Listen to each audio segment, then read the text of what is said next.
The Joe Rogan Experience. Do you ever do a demographic breakdown of who watched? Like, does Netflix have a demographic breakdown of who watches those crime shows? Because it's mostly women, isn't it? Anecdotally, that's what everybody says. There was a funny bit on Saturday Night Live the other night that was like, what do ladies do when they're home alone? Wait, then they like throw on the murder shows. Yeah, why is that? I don't know. It's a weird thing. And when we were making Night Stalker, we would get to the point in the interview where it's finally, I would ask everybody, like, okay, so for some reason or another, this guy becomes like the Jim Morrison of serial killers, because like when he's paraded through the courtroom, all of a sudden he's got these like groupies and fans, and they're sending him, and I had gotten access to all of the like naked pictures that the girls are sending in, because this author had written a book about him, had all this stuff. And I was like, and you always have to kind of ask that awkward question of like, so why does this guy become this sort of crazy sex symbol object of desire, obscure object of desire? And it's always like kind of particularly with the women who are being interviewed, but everybody.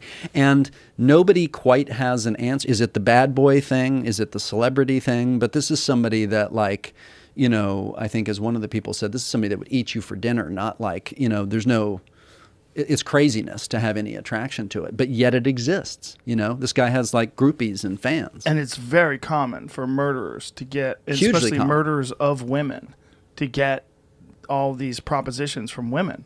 Yeah. It's very strange. Super strange.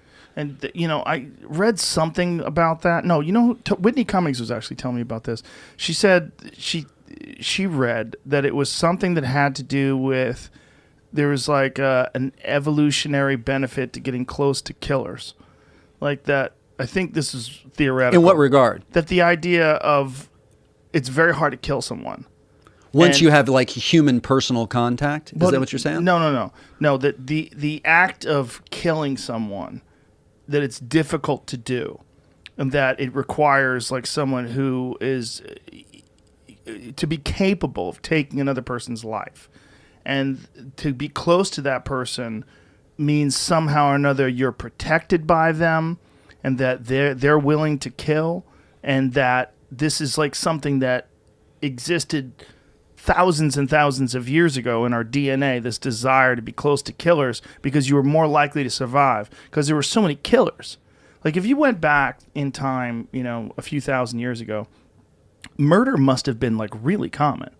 Like when people were sword fighting all the time and Dude, there's a crazy and, book on this. Steven Pinker wrote this book called The Better Angels of Our Nature. And what he does is he tracks over time kind of the nature of violence in humanity. Yes. And he's like, okay, once upon a time, there's Cain and Abel, and Cain kills Abel. Like the murder rate is like 50%. So actually, we've been trending up ever since then. And like it literally looks at how, over time, the incidence of like violence has actually, even though it doesn't seem like that, dramatically decreased in humanity. It does seem like that. I think we just focus on the instances of violence because we have mass media. Right. And it's fascinating. Yeah. And if it bleeds, it leads. So there's... But why is that? Like that's something that, making The Night Stalker or even making Silk Road, it's like, why are we fascinated by the underworld? The sort of like the worst things that people do to each other. Like, what is it? And you're participating in it. I'm participating in it. Anytime we're watching it, making it, or whatever, we are all in some way complicit in that. Catch new episodes of the Joe Rogan Experience for free, only on Spotify. Watch back catalog JRE videos on Spotify, including clips. Easily, seamlessly switch between video and audio experience. On Spotify, you can listen to the JRE in the background while using other apps and can download episodes to save on data cost, all for free. Spotify is absolutely free. You don't have to have a premium account to watch new JRE episodes. You just need to search for the JRE on your Spotify app. Go to Spotify now to get this full episode of the Joe Rogan Experience.